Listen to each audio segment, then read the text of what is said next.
Hi guys! For today's video ay magluluto ako ng merienda. At dahil gaya-gaya ko, ay gagayahin natin ang trending na Hungarian sandwich ni Neneng B. Kaya tara, samahan ninyo ako magluto.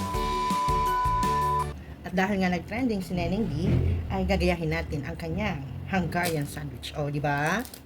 So, ito yung mga gagamitin natin para sa ating sandwich. Una, syempre, ang ating hotdog buns. Tapos, meron tayo, ito. May nakita kasi ako doon sa video niya. Ganito yung ginagamit nila. Ay, nalaglag. Ano ba yan? Ayan. Ganito yung ginagamit nila na sausage. So, ito din talaga yung ginagamit ko. Pero hindi ko siya pinapalaman sa, sa tinapay.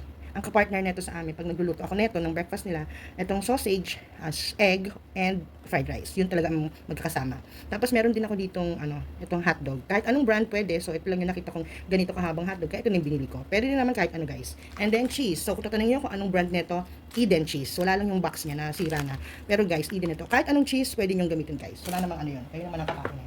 Tapos, meron tayong mayo and ketchup. Kahit anong brand, pwede din. So, tara na guys. Start na tayo magluto. Guys, nakalimutan ko, may cucumber pa pala. Ayan o, di ba? Laki. So guys, una ay ilalaga ko muna itong mga gagamitin natin. Dalawa lang. Kasi ilan lang, 6 lang yung tinapay natin. So, ilalaga ko muna siya bago natin siya iprito.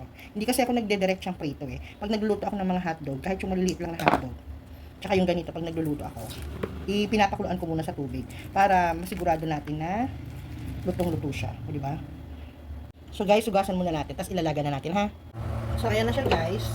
So suksan na natin yung stove natin. Ayan. Nakukulaan lang natin siya ng kaunti para sigurado tayong lutong-luto siya, ha?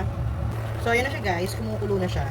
So yung napanood ko dun sa video, kasi hindi pa ako nakapunta talaga doon sa Quiapo para matikman yung sandwich doon. May napanood ako sa mga vlogger na finicture si Neneng B.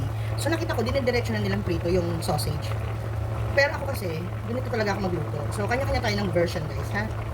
Tsaka yun naman kasi naka-deep fry, kaya okay lang na Tsaka, inaanohan nila, ginaganon-ganon na nila. Ako kasi ayoko siyang hiwaan, kasi may cheese kasi yan sa loob, eh. Lalabas yung cheese, diba? So, guys, okay na to. So, tanggalin na natin sa tubig at iprito na natin. Guys, mainit yung mantika natin. Magprito na tayo. O, diba? Hindi pa masyado mainit, pero pwede lang yan, guys, para hindi masunog. Unahin natin yung hotdog.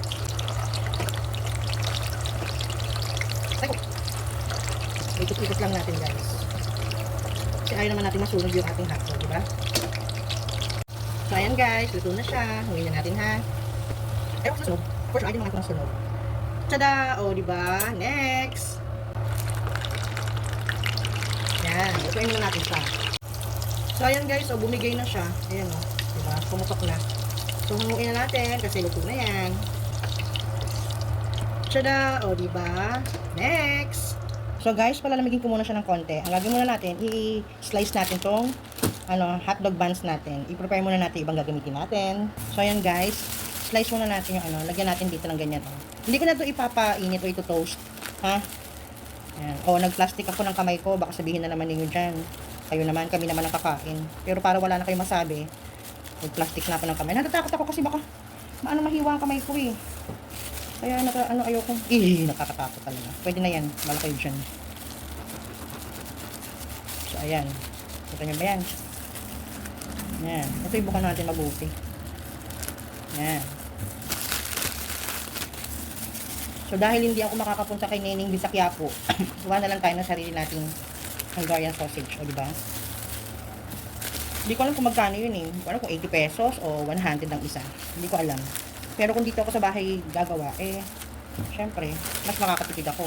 Pero, kasi yung mga kumakain doon, siguro yung mga galing sa trabaho na gutom na, diba? Alam nga naman magluto pa sila pagdating nila sa bahay, diba?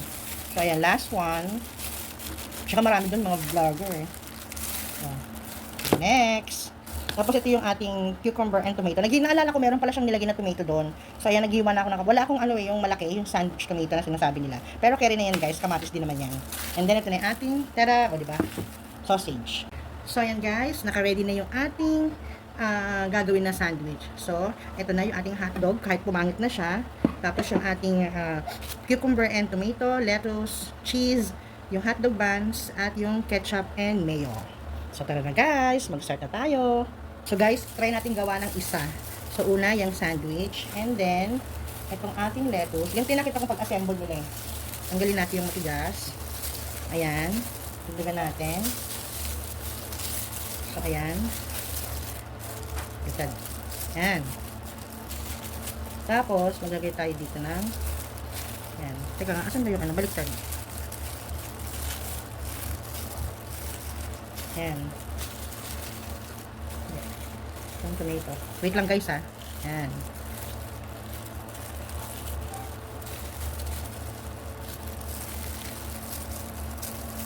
Tama ba?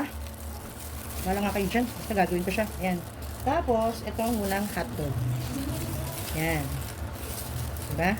Pagtapos, lalagyan natin siya ng cheese. Baliktad yan. Tapos yung cheese natin, kailangan generous tayo sa cheese kasi gusto yan ng mga anak ko. O, di ba? Parang hindi pa natin nailagay yung mayo ketchup natin. Lagay pa naman natin ng mayo ketchup.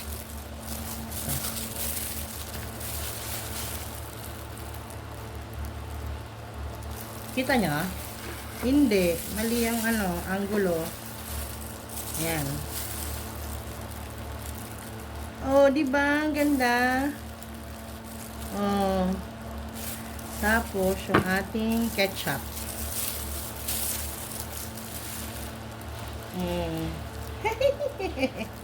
Oh, di ba? Tada! Oh. So, guys, ito na ating Hungarian sausage. O, di ba?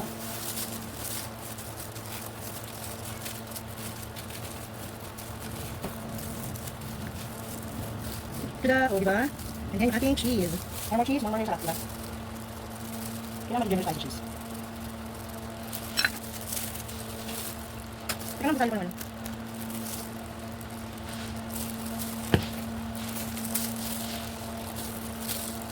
Oh, di ba ang ganda?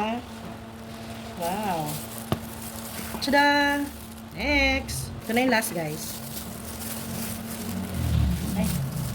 Ang galing na lang yung ano. Pero nahugasan ko ito mabuti, guys, ha. Yun nga palang pipino, pwede ninyong hindi nabalatan. Pero kasi ako, binalatan ko kasi syempre matagal siyang nakahayag ang kanyang katawan sa palengke. Diba? Diba? Yan. Dapat pala maninipis lang yung pipino natin, guys. Tapos, tada! O, diba? And then, cheese. Mali eh. Dapat dito siya nakapaling eh.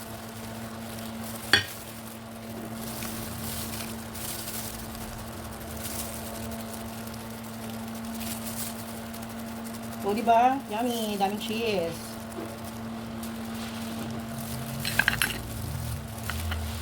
Yan, mayo.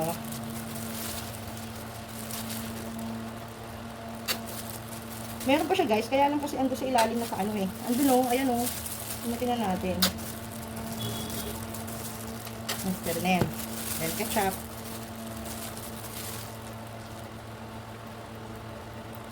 O, diba? Tada! Ito na po ang version ko ng Hungarian and hotdog sandwich. Sana nagustuhan nyo. Thank you for watching. Bye!